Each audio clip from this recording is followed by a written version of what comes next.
welcome you to our meeting and ask that you please stand and join us in the pledge. I pledge allegiance to the flag of the United States of America and to the republic for which it stands, one nation, under God, indivisible, with liberty and justice for all. Thank you. Roll call, please. Durante. Folks. Present. Rappaport. Present. Richards. Sharp. Present. Spizak. Here. Stachow. Present. Hornbuckle. Here. Quorum. Approval of minutes. So move. Support. Motion by Commissioner Spizak and supported by Commissioner Hornbuckle. Roll call, please. Roll call vote to approve the September 8th, 2021 minutes. Durante. Yes. Folks. Abstain. Rappaport. Yes. Richards. Yes. Sharp. Abstain. Spizak. Yes. Stachow. Yes. And Hornbuckle. Yes. Minutes approved. At this time of our meeting, if there's anything that is not on our agenda that you'd like to bring forward to us, this would be the time to do that. I see nothing. We will move into our first case, which is case 2252. Site plan approval for Kettering of Westland, single-family residential subdivision, parcel 06701159600, south of Avondale between Vinoy and Hubbard. Mr. Ayub. Thank you, Chairman. The subject property here is the site of the former Kettering Elementary School located south of Avondale between Vinoy and Hubbard. It's on your screen outlined in yellow. The property comprises of about 9 acres and is zoned R5 single-family residential. The petitioner, Lombardo Homes, wishes or proposes to develop the site with a 35-lot site condominium subdivision, single-family homes, and is therefore seeking site plan approval. All properties adjacent to this site, northeast, west, and south, are all zoned R5 single-family residential, same exact zoning designation as the subject parcel. They are all developed with single-family homes as well. Departments including fire engineering and utilities expressed no objection to the proposed plan set that was in your packet.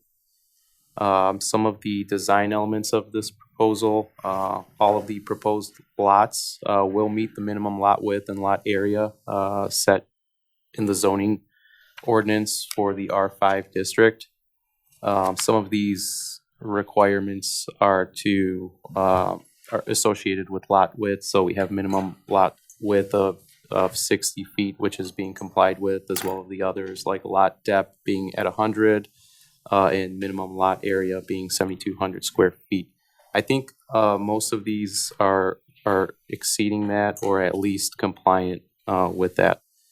The petitioner proposes to provide public streets throughout the development that comply with the city's rules and regulations for public streets, and they will eventually be dedicated to the city after a final inspection by the engineering department.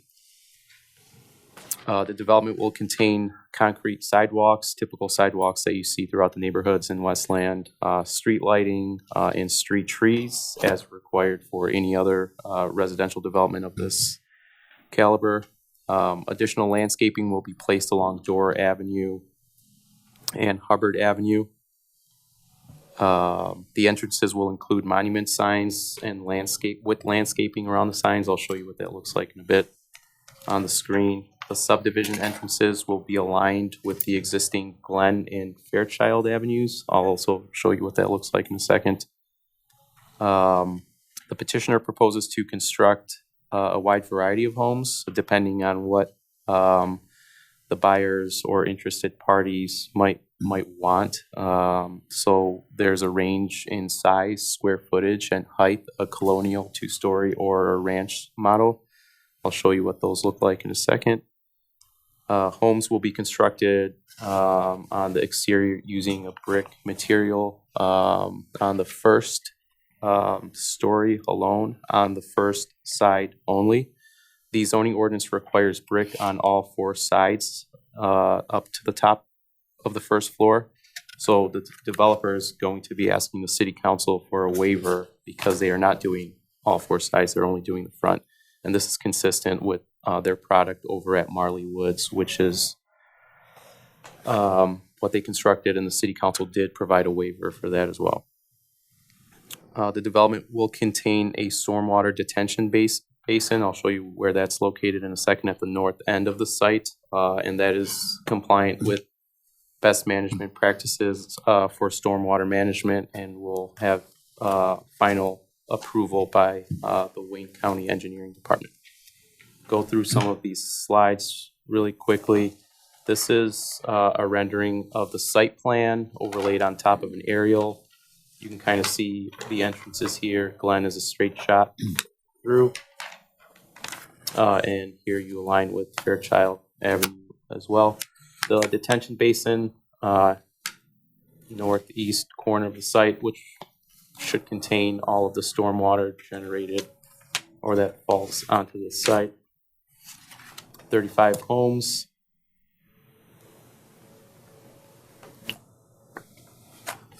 This is the landscaping plan. So they are proposing to add landscaping to the development. They will be removing a significant amount of the existing brush, scrub trees, and other fully grown mature trees as well, and replacing them in compliance with the city's landscaping ordinance. There will be a bond put in place and held by the city, and will be released at the time when final inspection occurs to make sure that they are compliant with their landscaping plan. These are some of the elevations, actually they're out of a handbook that Lombardo has in their product that they build for customers. I think these are the only options that they have. I don't think there's much variation. So this is some of the product that you will see at the site. This is the ranch style. We've worked with Lombardo before on Marley Woods. That was an arrested development that you guys are familiar with. I think it's been there for 10 years. They helped us clean it up and maintain it, fix some things that the previous developer had abandoned for financial reasons. We've been happy with their work. I know the residents in Marley Woods Subdivision have been happy with their work. They moved at a pretty good speed over there, considering what has happened the past couple of years. And we trust them to do a good job here. So the administration and the planning department are recommending approval of this project. Thank you. Thank you. Would the petitioners like to come forward and introduce yourself?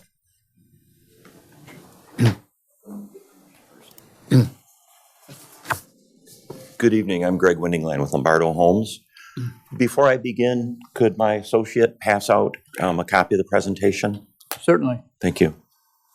Greg, would you pass out to the planning commission members one of each of those, and then if there's extras, there should be extras of the handouts. He's passing out 2 documents. One is a 2-sided 11x17 color rendering. One of them you just saw.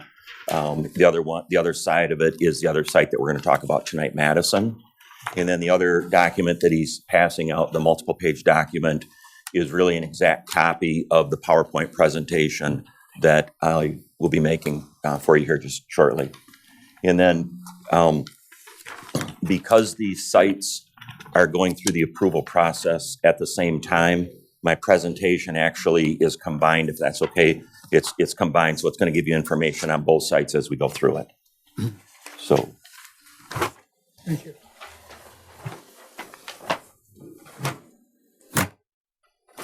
Thank you, sir. And if anybody in the audience wants one, they're welcome to have them. Thanks, Greg. So, go back to the top if you would.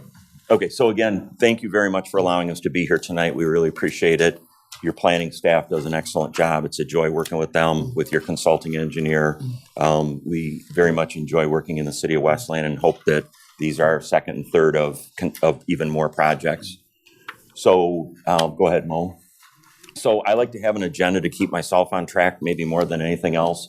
So I want to give you a brief introduction to Lombardo Companies. We were here in, I think it was April of 2019 to talk about Marley Woods, but we weren't in front of the Planning Commission. That was strictly City Council. So I want to give you just a brief overview of Lombardo Companies and then talk about our experience so far in Westland. And then we'll get to the two sites, Madison of Westland and Kettering of Westland. And we'll talk about issues that are common to both of the sites. Then we'll talk specifically about the two sites. And then we'll show you some more of the elevations that are available. We'll talk about tree replacements and a couple other challenges that we have. And then our formal request is to ask for your recommendation for site plan approval. And then obviously we're prepared to answer any questions that you folks may have. So Lombardo Companies, our vision, our culture, our vision is to positively impact the lives we touch, and that's what our decisions are made by.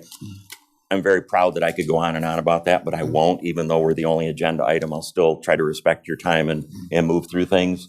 I would be more than happy to talk to any of you individually and talk about our culture and that, because we really, really try to embrace that. We were founded in 1961 by Cosmo and Antoinette Lombardo in Warren, Michigan. And as they made money, they bought vacant land in Macomb County and they continued to expand. The four siblings that you see in the middle there on the right are the second generation. They are our active leadership right now. Anthony is our CEO, and the other ones are vice presidents within our organization. And then we actually have the third generation now starting with us. They're in their early 20s. We have three of their children starting with us, and that's going to be our next generation of leadership. So we're very excited about that. We are in the top 100 in the nation as far as builders. We are privately held, but we're still in the top 100 in the nation in terms of overall home sales. We have a production division, which is what part of we're talking about tonight. We have a custom home division where we do truly custom homes, anywhere from $1 million to $8 million. We have what's called on your lot or anywhere Lombardo, where if somebody has a vacant piece of land and they would like us to build one of our homes on it, we'll do that for them. And we have an apartment division. We have about 2,500 apartment units that we have built.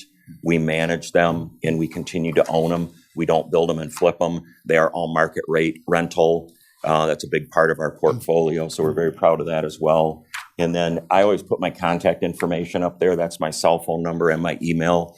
If somebody has a concern, whether it's somebody at the city or one of the residents, we want them to be able to get to one of us directly. We don't want them to have to fight with a switchboard or anything else. So at this time, I'll also introduce Greg Bono, who is with Professional Engineering Associates. He and his team are the civil engineers and planners and landscape architects for these projects. So Greg was in the neighborhood. He was in Troy and decided he'd come down and join me at the meeting tonight. So Lombardo in southeast Michigan, it's a little bit hard to see at this distance, but there's a red circle. The yellow dot within the red circle is Marley Woods, and then the two blue ones down in the lower left and lower right corners represent Madison and Kettering Site.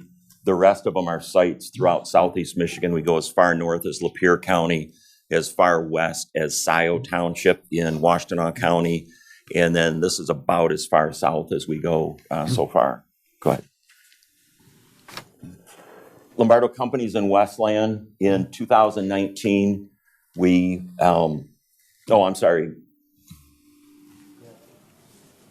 So in 2019, we purchased the 43 vacant lots at Marley Woods, which is on Farmington Road, just north of Ford Road, just north of the Ford Brothers dealership there. We purchased that. There were 17 lots we didn't obtain. 14 of them were existing homes. 3 of them were homes that were under construction by the builder that was still there. So we purchased the other 43. As Mo mentioned earlier, we came to the city council and asked for relief from the sod and irrigation requirement and from the four-sided brick requirement. And I'll explain a little bit more of that later. And we had very good success there. So that's geographically kind of where Marley Woods is in relation to these two sites. And then the Kettering site in the southeast area and the Madison site in kind of the southwest area. We were approached by the Wayne Westland Schools, kind of in cooperation or in partnership with Westland, and we've had a great relationship with the superintendent and some of their folks. So we are going to be partnering with them not only on these sites, but with their technical trade school as well. So we'll talk a little bit about that in a minute as well. So we talked about Marley Woods. We are sold out. The aerial on the top left is Google Maps in 2019. And you can see the existing homes. You can see one of the homes under construction. And then the lower one is earlier this year. And if that was current, it would actually show all the home sites with some sort of construction activity on them. We are expected to close our final home in December of this year, and we'll be completely sold out there. We were very fortunate to get that community, and it's worked out well for us. Our average sales price overall has been $274,000. Our maximum sales price was over $300,000, and we've had 6 homes that transacted over $300,000. So we were very, very happy with how the market responded. And one of the things we learned during the recession was how to work with infill communities like this or distressed communities. So it kind of gave us an edge over some other builders maybe that weren't as adept at doing that. So we are really keyed to work on communities like this, or the 2 sites that we're talking about now where they're vacant, and we need to work within existing neighborhoods and respect the neighbors in the way of construction, traffic, noise, debris, things like that. So the Madison and Kettering sites, again, we've kind of talked about it, but in the upper left and upper right are kind of the geographic locations. They're both former elementary schools. They're currently owned by the Wayne Westland school system. We are under contract to purchase, typical of a lot of developments where you go through a certain level of the entire entitlement process before you actually close on the property. They are currently vacant, as Mo had mentioned. They're also currently off the tax rolls because they are school property. And we are going to be running all of our approvals concurrently. Our purchase agreement obligates us to run all the approvals for both sites concurrently. So we're doing the site plan together. When we're done with the site plan, we're going to do the engineering plans, all the permitting, entitlements, things like that. We're not going to build them at the same time because we'd be competing with ourselves, but we will be entitling them so that when we're done, both sites will be fully entitled. And then, as Mo had mentioned, the existing underlying zoning is the R5, and we are developing under that existing zoning, and we're just asking for a couple of areas of relief on that. As Lombardo always does before we make a formal submittal to a municipality, we invite the neighbors to a meeting to introduce ourselves and to share our site plans with them and talk to them and hear some of their concerns. So back on one of the hottest days in July when your air conditioning wasn't working here, Mo was nice enough to allow us to meet in here. And it was somewhere around 18 people showed up. The blue shaded areas that you see are the people that we sent individual mailings to. I know back then the post office was taking a lot of heat for not necessarily delivering all the mail, but we did have several people show up. But we invited anybody that touched the property, either of the properties. We sent them first-class mail invitation to join us here. And then we had probably an hour, maybe a little bit more than an hour discussion with several of the folks here. And I see a couple of the folks are here from that meeting as well. So Madison of Westland, again, we're very harmonious with the surrounding areas. We are developing under the same R5 zoning that abuts us. We are complying with the 60-foot minimum width, the 100-foot minimum depth, but to get to the 7,200 square foot, you need 60 by 120 or some combination of that. So none of our lots are 60 by 100 because that wouldn't comply with the 7,200. So, but we are compliant with that. You can see the layout there. We'll show a little more detail on it in a minute here, but we do have a stormwater basin, and we'll be fully compliant with Wayne County stormwater standards and regulations, their current ones. Go ahead, Mo, if you would, please. And then a lot of the specific stuff. The site is 12 acres. We'll be developing with 45 home sites. Mention the lot sizes. 2 connections to South Carlson Street, both on the west end or the left side of the screen there. And then public streets with 5-foot wide public sidewalks, both sides of the streets throughout the community and along Carlson. If there's a gap or if some of that sidewalk is damaged during construction, we'll make sure that that gets replaced. Municipal water, municipal sanitary sewer, I mentioned the stormwater management. And then there will be a homeowners association because there will be some things that the homeowners will be responsible for, such as the stormwater basin, the entrance signage, the entrance landscaping, things like that. So there will be a homeowners association that'll be responsible to manage those things. We anticipate on the Madison site to break ground the end of next year with our infrastructure improvements and have it ready for sales in 2023. And then we would proceed from there and time the Kettering site accordingly based on sales at Madison. So the Kettering site, a lot of the same information, but you can see a layout of it. And Mo had showed this one earlier. We're making, again, let me just back up. So it's very harmonious with all the surrounding areas. We're fitting in with lot sizes, things like that. We, instead of having two just east-west through streets, we put a little curve in it and made it a little more character. And we think that will help with some cut-through traffic in that. We put a little bit of a chicane in that southern road. If you see just west of the intersection, there's kind of a long sidewalk on the north side. That's the side yard of that one home. We're probably going to talk to the city about putting some traffic calming in there, like a speed hump, not a speed bump, but a speed hump. And that would help with any traffic calming that might be needed in there. So we'll talk about that at the appropriate time with the engineering division.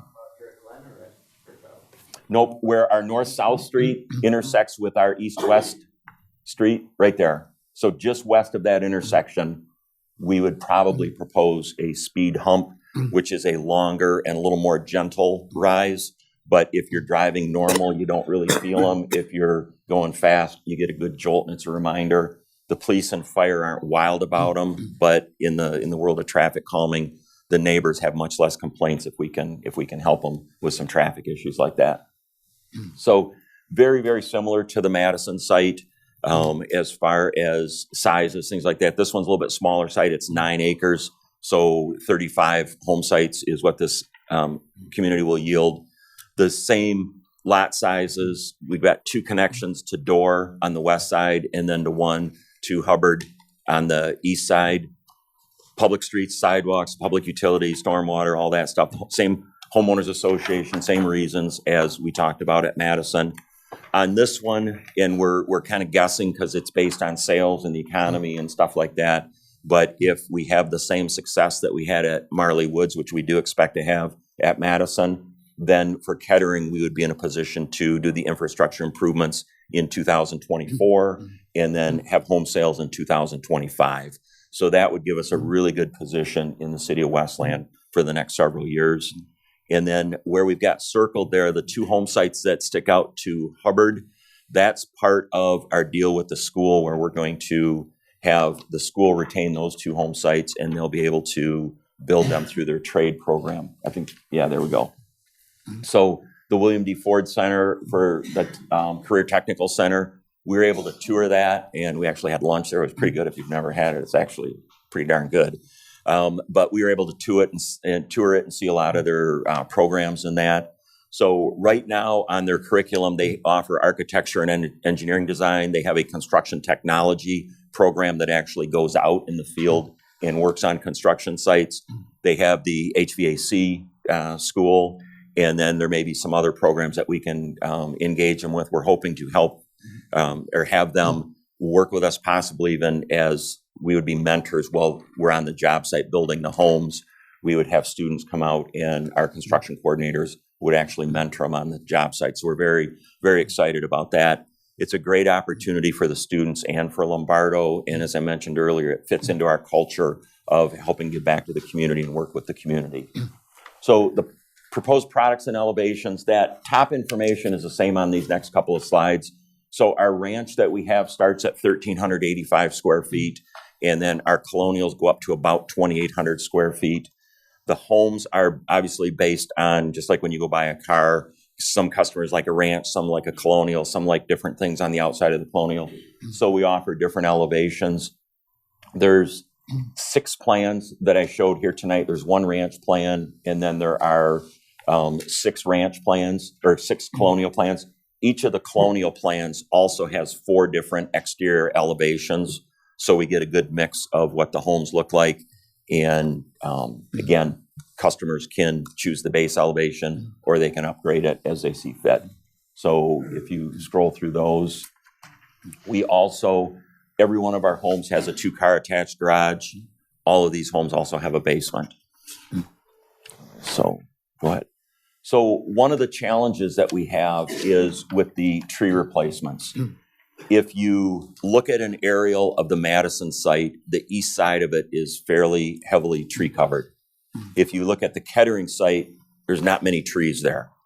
If you go through the math on the tree replacements, for the Madison site, we would be required to place 401 trees on that site. It would really be very difficult to do that on that site. If you look at the Kettering site, we would only be required to put 80 trees on that site, which would seem a little thin. So what we're asking is, we're not asking for any relief from the number of trees that we would plant. As you see on the far right side there, the total required is 481, and the total that we're proposing is 481. What we would like to do is distribute them between the 2 sites, though. So instead of putting the lion's share of them on the Madison site, we would take some of those and put them on the Kettering site. As Mo said, there would be a bond with the city to ensure that all those trees did get planted.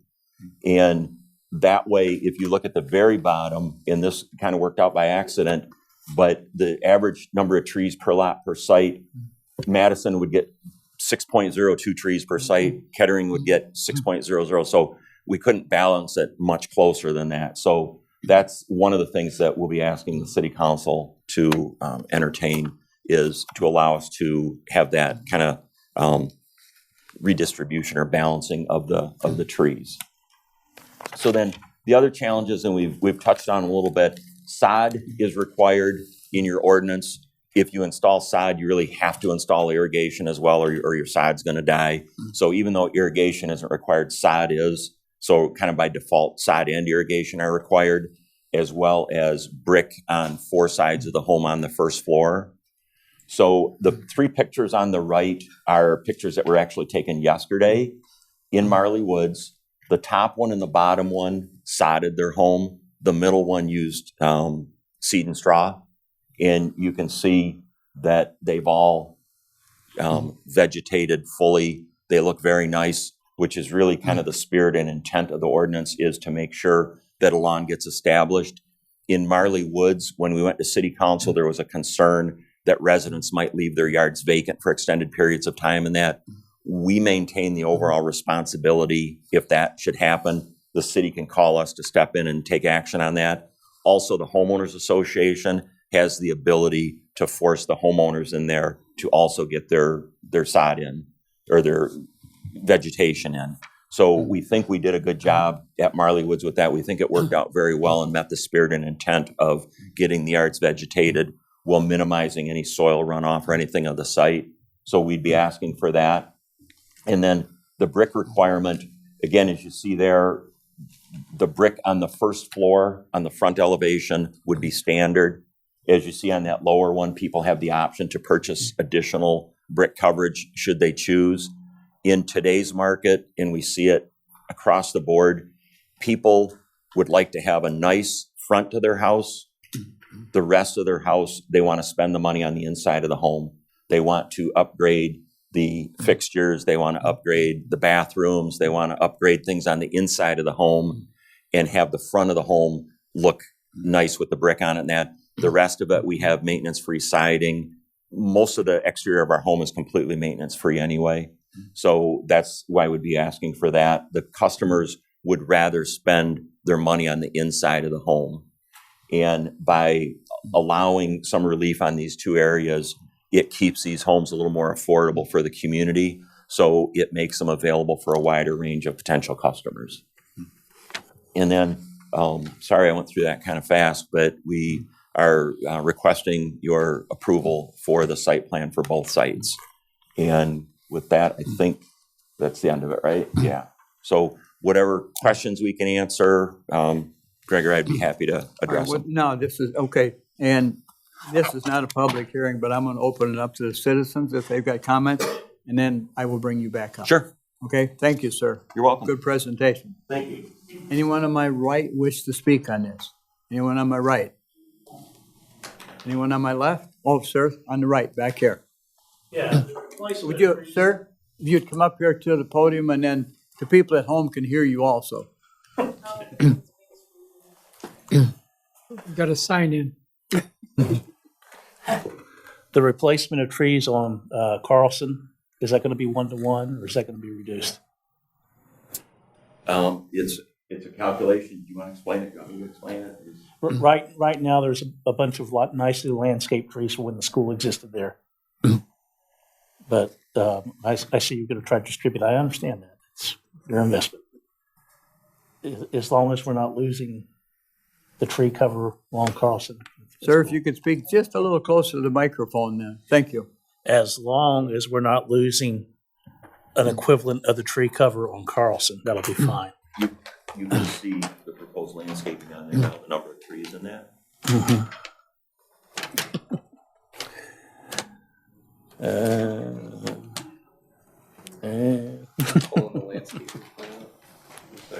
Thank you, sir. Anyone on my left? Yes, sir. Will you come up here, please, and introduce yourself? Hi, my name is Hua Wang. I concerned about, it seems like Kettering, the development, you have different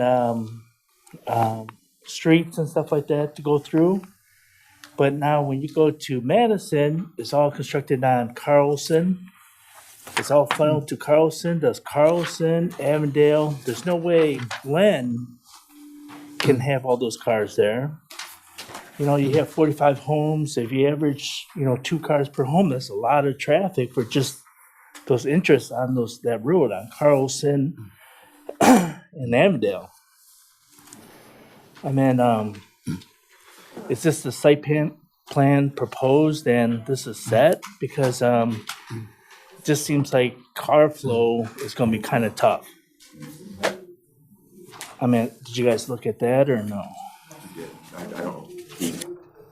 The issue, the issue with that is that there are no streets that line up with those streets. It's surrounded already by Right. residential, so there's no way to cut through to tie to a different street. Right. So like Carlson, you can park cars on, usually before you can park cars on both sides, and you only have a single car that goes through. Same thing as Avondale, it's you can park cars on both sides, the residents and stuff. I just seems like putting all those homes there, traffic flow is going to be kind of tough for some of these streets. And it's crazy enough down Avondale and Carlson without adding 100 more drivers minimum. We will bring you up here so everybody can hear. Sorry, Let he's him. my other half. Oh, he's the other half. Well, then come on up. Yeah, we Join have, him. We have 6 properties along Avondale so we're not speaking just for our house. We have 6 along there where they're building. And so we've lived there. I've lived there my whole life on Avondale. Then we built our house, live on Avondale. So 30 years at a different one. So that street's crazy. Carlson's crazy. So adding a minimum of another 100 cars coming in and out of there somewhere. And we have 3 kids. So we have 5 cars actually at our house. So I know with some of these houses that are going to be colonials are holding more than just 2 cars. So did anybody consider all the traffic problem we're going to have here? Well, I will let that gentleman there, but they do traffic studies on these types of, developments. And it's all done by the study system that they're not going to let them put an exuberant number of buildings in there that won't that the traffic won't handle. But he could explain that better than I could. So you are understand they that. going? Is the city's going to change the streets where they're taking cars off the street? Because there's a lot of cars that park on the street. And sometimes when you got two cars coming down the street, it's kind of tough already. When you're adding these homes in, and there's only interest on Carlson, it just seems like it's going to be, congested with the traffic. I'd like to make a Yes, please. So developers proposing to develop streets within this subdivision to be able to get in and get out. And it should be sufficient for the traffic that is being added to the site itself. The streets being proposed are in compliance with, I believe, state regulations for street networks. The additional traffic generated by 45 households here, considering Carlson is one of our collector roads in the city, should not cause any traffic backups or delays or congestion. I mean, it's not going to be bumper to bumper traffic or anything like that on Carlson as a result of this subdivision. And especially with the staggered timing of households too. It's not like everyone is going to leave at the same hour. I mean, the city feels that Carlson can handle the additional traffic without there being bumper to bumper traffic or congestion or anything like that. And it's Avondale also. It's not just Carlson. They're all coming from Wayne Road to Avondale to get to Carlson a lot. The smaller streets is Glen, Hazelwood, is the smaller streets. Avondale is a larger street. Carlson's a larger street, but all the other side streets are smaller streets. So I guess I just want to also add this point that this used to be a school which generated a lot more traffic than this residential neighborhood would. And Carlson was sufficient in handling that traffic as well. And again, we believe Most of that the kids walk it's there. more Most than of the kids capable all of walk there, handling so it wasn't the this car traffic traffic as well. then. Thank you, Chairman. Please let him talk, and then you can talk, so you're not interrupting, please, back and forth. Thank you. Were you done? Yes, please. Most of the traffic from Madison was kids walking. It wasn't cars. And then if it was, they would park along Avondale near my house in Carlson, Bustin. and then they would be gone. Or buses. We had buses there too. When the other schools closed and they bussed some in. So they were in and out. It wasn't constant traffic, work, grocery store, going out, whatever. I mean, like our other half, we have businesses in Westland too. We have a couple business. I'm sure that the residents here is going to help our business and stuff, but it just, I'm concerned about the streets. I can address that as well at the end if you'd like or whenever. That would be Sure. fine. Very Thank you. good. Thank you, folks. Anybody else on the right? Anybody else on my right? Anyone on my left? Yes, would you come forward? Please introduce yourself. Thank you. My name is Cheryl Moore, and I had asked the gentleman at the last meeting we had, our neighbor, well, she got sick, so I wasn't able to get the papers from her, so maybe you guys might know. They had a paper that stated that Wayne County couldn't sell that property. It went back to the owners who donated it. Do you know anything about those papers? I do not. The only piece of property that I know that Wayne Westland Schools is designated never to sell is on Palmer and Wildwood. And that, but she has the papers. Her brother is looking for us, so I can bring him. He gave me his number to call him if I find it. And that, but it was supposed to be turned back to the people who donated it. Okay, honestly, I'm not familiar with that. So, Anybody? no, that would have to be many, many years ago. But if there's something like that available, then that could come forward. But I'm not have knowledge of that in any way. If it exists, it would be in the register of deeds, I would Right. imagine. So who would I have to call to ask about that? Wayne County Register of Deeds. The developer will have. Yeah, you'll help it. And the commissioner here, he's He's also an attorney, and he's up on this. So the Register of Deeds, Wayne County, would have that information.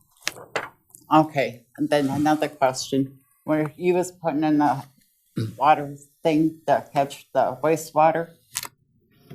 That, Stormwater? yeah. Is that gonna be fenced in, and how deep's that gonna be?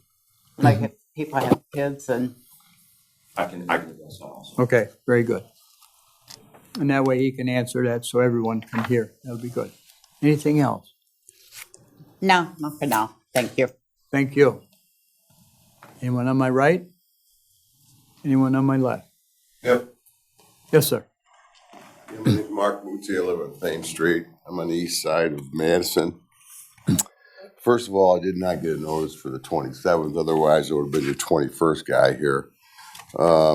As far as the trees things go, the less trees you can plant in there, the better. I'm tired of raking the leaves. But one other thing, I've got a walkway next to my house, which is the only entrance or exit yet to the park. What's going to happen to that property? When you say the park, you mean one of the two school sites? Yeah, Madison. Okay. I've got a walkway that everybody goes through to get in and walk their dogs and ride their mini bikes or whatever. And it's public property. What's going to happen to that? I'll address it publicly, but I just want to see where he's talking. Absolutely. It's right here. This is a sidewalk that goes into the park. Okay. And it's not maintained by me. Well, it's just a sidewalk, and there's my neighbor next. I was gonna wonder what happened to that. Now, this looks like you guys wanna start, this is approved 2022, end of the year, of next year you wanna start? Is that, if you get permission? And you wanna start sales in 2023, right? Right. All right, so you're talking about a year of construction back there? Be above. Do you want me to I mean, wait to address this? Yes, yes. okay, I'm concerned about how long the construction's gonna take because my wife works nights. She sleeps during the day, all right? That might be an issue with me. And then what about power lines? I've got a power line pole in my backyard. Are you gonna tap into that or what's going on with that? Other than that, those are all my concerns. Thank you, very sir. much. All right. Thank you. Yes. Mark again, on Carlson. Currently, the drain in front of my house tends to overflow at storm. You just put new pavement on top, just replaced where it got flooded out. And the drain on the other side of the street, between the two driveways to the entrance, tends to overflow at storm. Are they going to connect to that storm sewer there from the retention pond, or is there going to be a different? Because they just paved the street, so they're going to dig it back up. Right. Yeah, that's You'll about right. address that also. Thank you, sir. Okay. Anyone on my left? Anyone else in the audience? Yes, would you come up, please, introduce yourself? Thank you. Yeah, my name is Carol Moss, and Mo, if you have forwarded my email, then I don't need to waste anybody's time. You did not forward it? Would you do that for me, though? Would you, if to the members? The residents of the neighborhood around Kettering that use the property for recreation and the wildlife that we enjoy, we want to protest that the houses be built there at all. So if there's anything that we can do to have it be repurposed into a recreational area that's currently being used for, we'd appreciate it. And that was the email that I sent to Mo earlier today, and he can share that with you with all the findings and statistics, so. Thank you. There's Thank you, nothing Mark. that this body can do. It's owned by the school system. It's owned R5 as long as they meet all the regulations. We have no control. The city does not own the property. Well, I understand. Yeah, so we have no control over that at all. So, and I understand your feelings. I'd love to be a part, but, you know, Well, the When people our just job wanna is be able to protest if sure, possible. you can So- do that. Yeah, our Thank you, you're our right. responsibility is to make sure that everything is handled according to the zoning ordinance and that before they can build. Yeah, I understand that, but you can also repurpose it, can you not? We cannot do that, no. Who repurposes it? No, who repurposes the land? No, we cannot. The school owns that land. I understand that. We can do nothing with that land other than make sure all the guidelines are followed when or if it's developed. Correct, but it That's- is zoned for residential use right now. That is correct. Who does the rezoning? School district would have to initiate that. They'd have to initiate it. Thank you, sir. Anyone else in the audience? Sir, would you like to come back up and answer those questions for the citizen? Thank you. Thank you. I guess in no particular order, I'll try to address them. One thing, most recent first, I guess, the school is looking to sell the properties for a couple of reasons. One is they're paying maintenance and insurance on vacant land. The other thing is they want the students. They want the rooftops and they want the students. So even to approach them and ask for it to be a park or to stay vacant or whatever, their motivation is to get rooftops there to get students in the school district.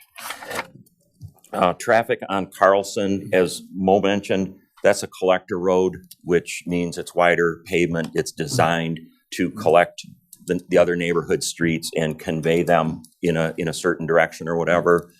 The R5 zoning, we're not asking for any more homes than what are allowed on the zoning. So to require traffic improvements or other things like that probably wouldn't be fair.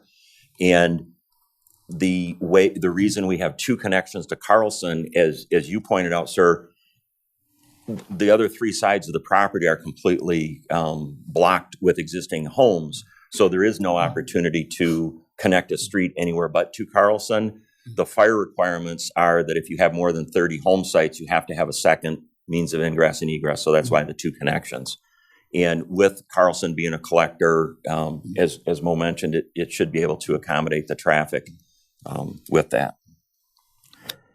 As far as the property reverting back to the donors of the land originally, the lady had mentioned that when we had our neighborhood meeting, and we've done some research on that, including at the Register of Deeds. Our title work that we've received, there's no recorded documents against the property that would indicate that. If the lady is able to find something and share it with us, we'll certainly take a look at that, see what exactly it is. The Stormwater Basin, there were several questions or concerns about that. They will not be fenced. They have a buffer area. Can you zoom in on one of those? Just any one of them. That picture is fine there if you want to zoom in a little bit. So Wayne County requires a clear zone at the top of the basin all the way around so they can get maintenance vehicles around it and that. And then the slopes that actually go down to the basin have to be, I want to say it's a 1-on-4, Greg, you can correct me. So they have to be a 1-on-4 slope so that if somebody is down there, they aren't going to struggle to walk out of the water if they happen to be down in the water or something. The stormwater basin depth is about 3 to 4 feet. So at the maximum, when all the stormwater from either of the neighborhoods is in there, the maximum depth would be somewhere around 3 or 4 feet. And then these basins are designed to completely dewater.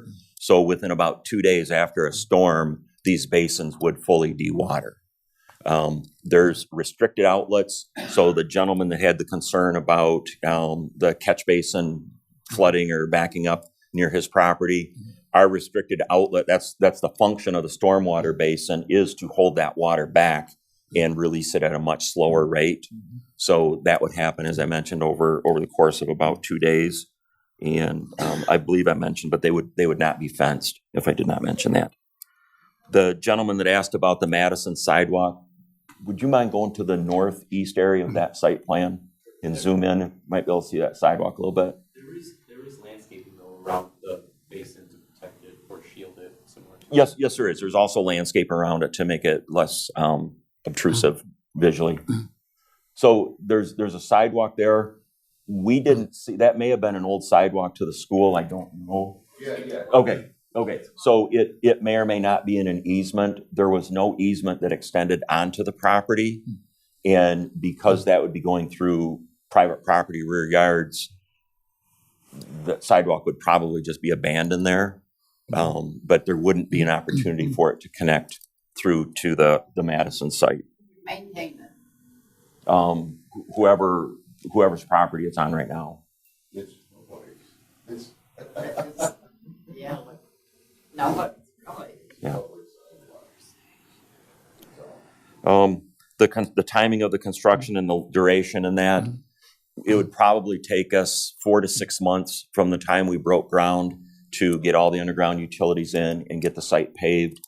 If that happened to fall over the winter months and we couldn't get paving, obviously, then it would sit and it would be delayed until spring until we could pave.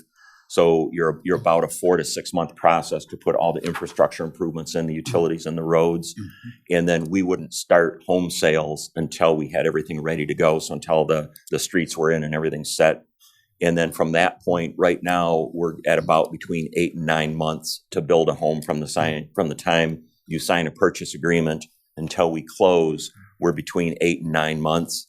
Normally, we're between 7 and 8 months, but with all the shortages that everybody's heard about with getting materials and labor and things like that, it's pushed that back a little bit. So right now, we're 8 to 9 months. By 2022, 2023, when we start homes, maybe that's eased a little bit, or maybe it hasn't. We don't know. And then the last thing was a question about connecting to the overhead DTE pole. We'll be working, once we get the site plan itself approved, then we'll work with DTE and the other franchise utility providers to find out where the connections for gas, cable, electric, things like that will happen. It may be that they come off a pole that's nearby and come into our site. The utilities within our site will all be underground utilities. There won't be any overhead utilities. So, did I miss any? No, I don't believe so. Okay. Thank We'll you. open it up to the commission. Any questions from the commissioners? Yes. I had a question about the relocation of the trees. So you're gonna take the trees from this one site, some of the trees from one site, and move them over to the next one? Yeah. Can you, No, it's what it is. The law says anything, the tree that's 8 inches diameter, chest height, has to be replaced if it's removed. Oh, okay. So when they remove those, then they have to be replaced or pay into the tree fund for that. But since there's so many on Madison site, they will maintain that portion of that and then put that on the Kettering site. But they will all be replaced by number. right. If I misspoke and indicated we were actually physically moving them, I apologize. Okay. I think that, Okay. Any other questions for the commission? Yes, Yeah. All right. you got a question? Yes, I did. Okay, there was a question by one of the residents in regards to the work time that the construction would be. And if I know it's difficult to monitor the sound, mind you, of construction, but what are the approximate work hours in regards to your construction sites? I honestly don't know Westlands. Typically, they're 7 a.m. to 7 or 8 p.m. Monday through Friday. Might be a little bit reduced on Saturday, and most cities don't allow you to work on Sunday. I don't know if you know offhand or not, but those are kind of typical rules. Would be 7 a.m. to either 7 or 8 p.m. Monday through Friday. And then usually on Saturday, maybe they're restricted to 5 o'clock in the afternoon or something, and then not on Sunday. Our trades don't work Sundays, so I know that would be out. Okay. Whoever answered that. Okay, thank you. You're welcome. If there are no more questions or motions, you have questions? Yes, sir. so this is probably best directed towards the administration. Okay. I've heard a couple of references to to a tree waiver and a brick waiver, waivers. Yep. Is this is this going to need to, go before the CBA? So this is a single-family development, and we wouldn't be here today if they were only building 5 houses or less. But because they are building 5 houses or greater, they are required to obtain site plan approval from the Planning Commission and the City Council. The City Council, in this case, where there's a residential subdivision being built, can provide waivers and not the ZBA for this specific instance. So city council.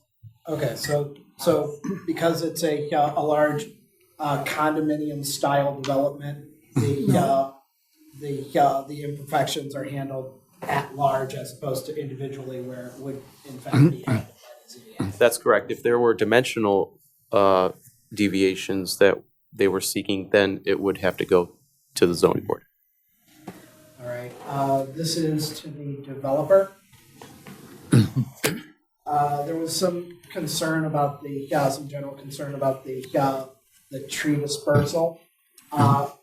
And it made me wonder, and I just wanted to get a statement on the record. So ultimately, the proposed foliage coverage for the two developments,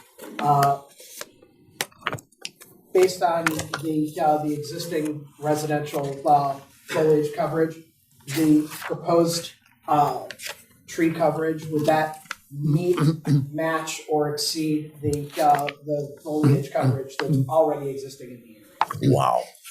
I don't know.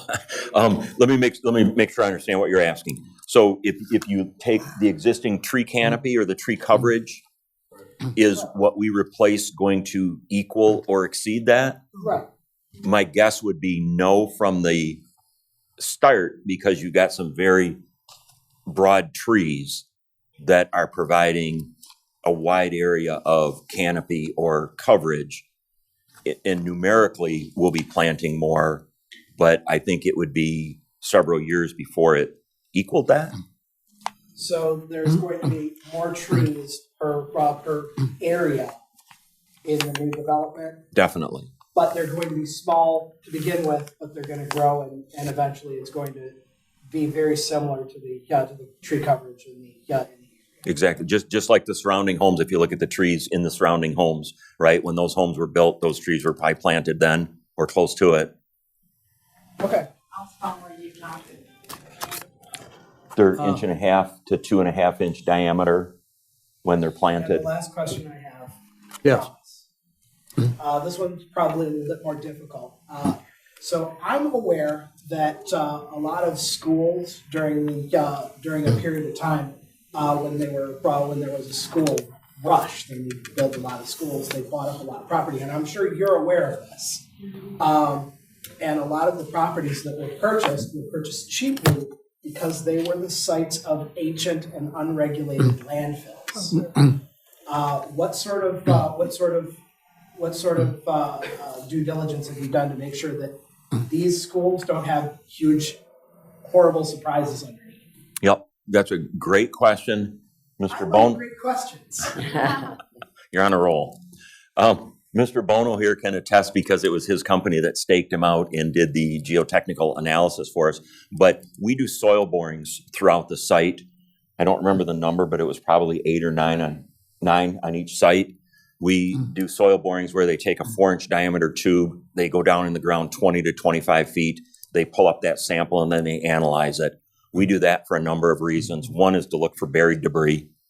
One is to look for soil strength, to make sure how much topsoil is there, because any topsoil we have to scrape away. We can't build roads on top of topsoil. So we want to look at what that soil is. Part of it is to satisfy Wayne County, because part of the stormwater regulations talk about the ability to infiltrate water. So yeah, we've done extensive investigation into the subsurface area. I definitely appreciate it. And your presentation was nothing if not thorough. Thank you. That's all I have. No other question? To anybody who has a motion. Yeah, I have a question as Yes. well. Getting back to the residents' question about traffic, I know you had mentioned something about one speed hump. Is that going to be on both sites as well? And would it be permissible to have maybe two in relationship? Would that satisfy the situation? Or I know that they're talking about additional cars, but we want to also be concerned about the speed as well as people enter in and out of that area. So is it just going to be one speed hump for each location?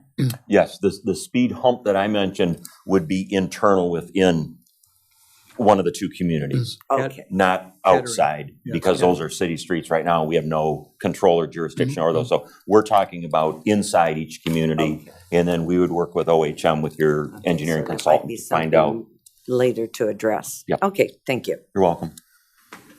But this is gonna be a city street, right? Yes, sir. Okay. Motion's in order. You good? I'm ready to go. Go. Very good, sir.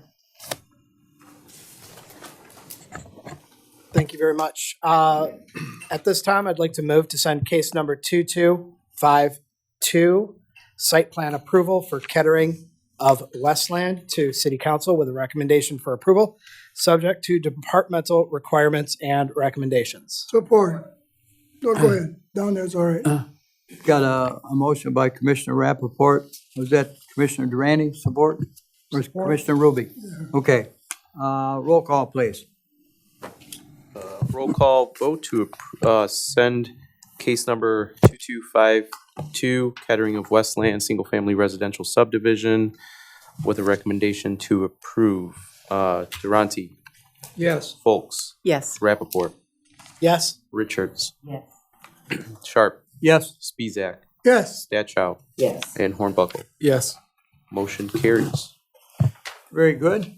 Seeing as these are tied together, we're going to move right into the next one, which is case 2253, which is the site plan approval for Madison of Westland, single-family residential subdivision, parcel 06099-001-000 and parcel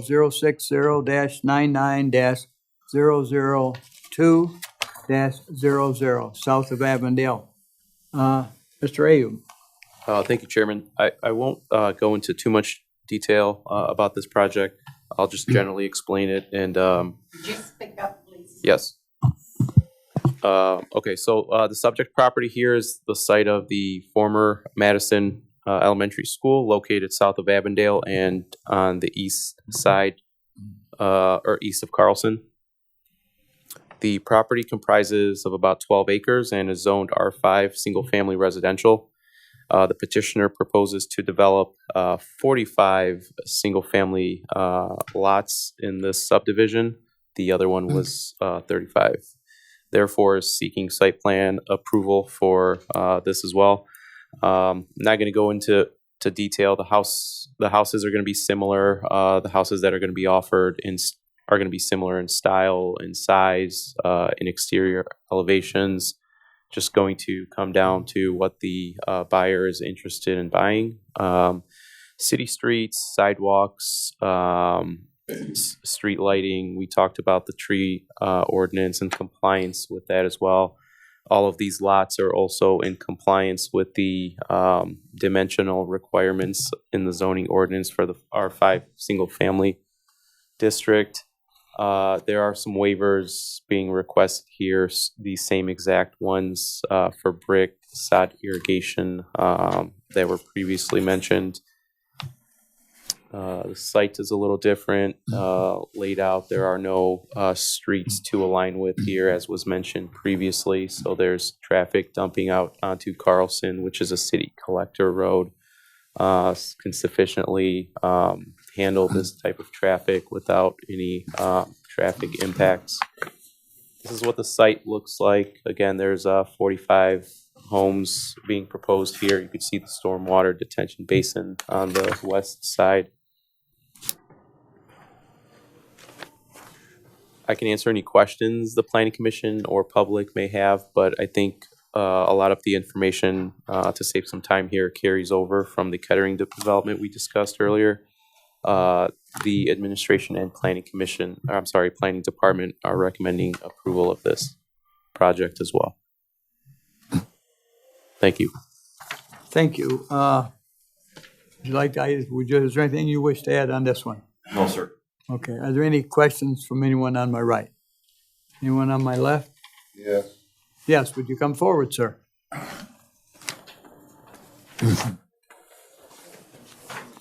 Mark Mutzi again. Okay. I asked about the sidewalk. You said you know of no easement there. On the Madison property. Yes. Okay, well, it's there. So what's gonna happen? You're gonna put a fence up and just leave the sidewalk for nobody to know where to go? I mean, who's gonna maintain the property? Who's gonna shovel the sidewalk? Sidewalks Who- not on our property. Well, no, but it's an easement to the park. Okay, and there's two houses in between. So in other words, you're gonna build a fence and houses, and you're just gonna leave that sidewalk there. Okay, that's all I need to know. Thank you. Can I answer that? Yes, please. Thank you, Chairman. There is an easement on, I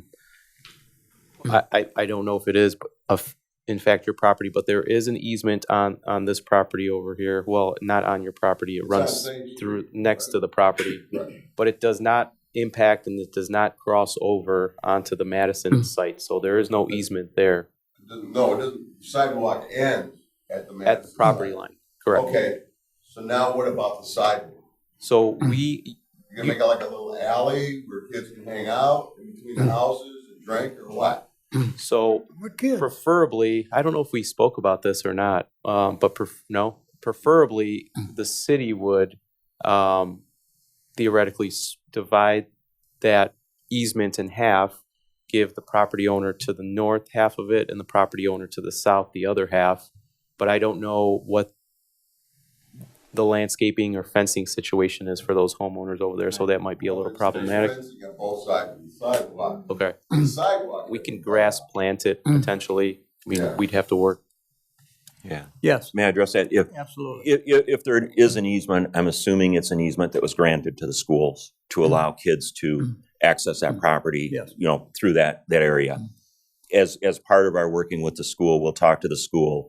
If they're willing to vacate that easement, we'll take on the cost of removing the sidewalk and just grading the level and vegetating it.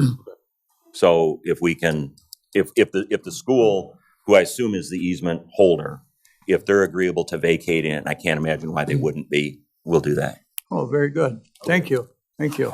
Is the sidewalk between two houses? Yes. Yeah. Yep. Yes. Yes. They'll vacate it and half will go to one and half will go to the other. Right, the gentleman said they would remove the concrete in Yeah. there, so. No other questions, we'll open up the commission. Are you gonna be fencing in the yards? I'm sorry, would you come forward? We can't hear you from there. Sorry. Are you gonna be fencing in the yards to all these houses you're building? Would they, no, that'd be up to the homeowners to fence it. If they wanted to fence their own yard, they could, but they don't have to, that'd be their choice. I was just wondering, because he's talking about the sod and all that kind of different stuff that has to be in the backyard. No, that would be the owner's choice on that. Open it up to the Are you commission. gonna be leaving that 8-foot fence up? I'm sorry? I don't know if it's the school's property or. It is, it's on the school property, it blocks, it surrounds the school. It's all of our back fences. We'll look at, I can't comment, or I can't say for sure tonight. It's just done. Just done. They get to talking about apples and they Commissioners, do we have a motion? Right here. You ready? Commissioner Richards? Yes. I move to send case number 2253, site plan approval for Madison of Westland to City Council for recommendations for approval subject to departmental requirements and recommendations. Support? A motion by Commissioner Richards, support by Commissioner Rappaport. Roll call, please. Give me 1 second, sorry.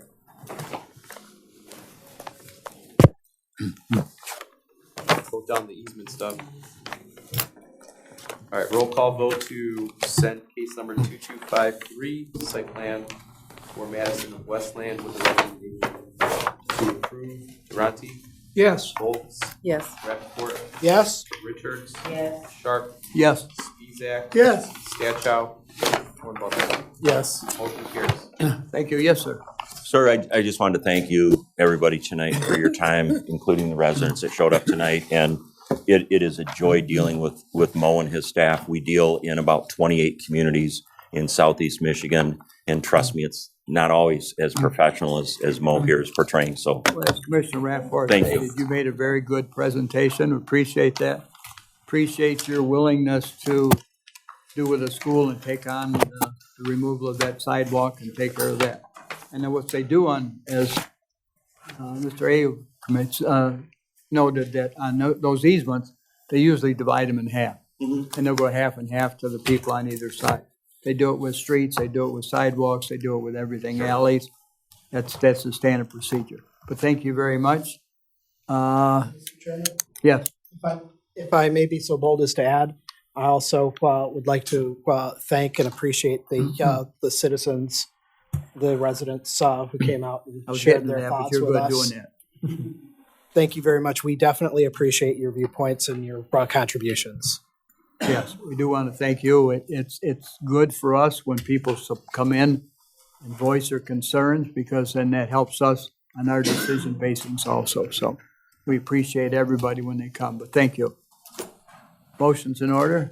So moved. Motion by Commissioner Spezak and supported by Commissioner Folks. All in favor, say aye. Aye. Thank you, everyone. Happy Turkey Day. Thank you, guys.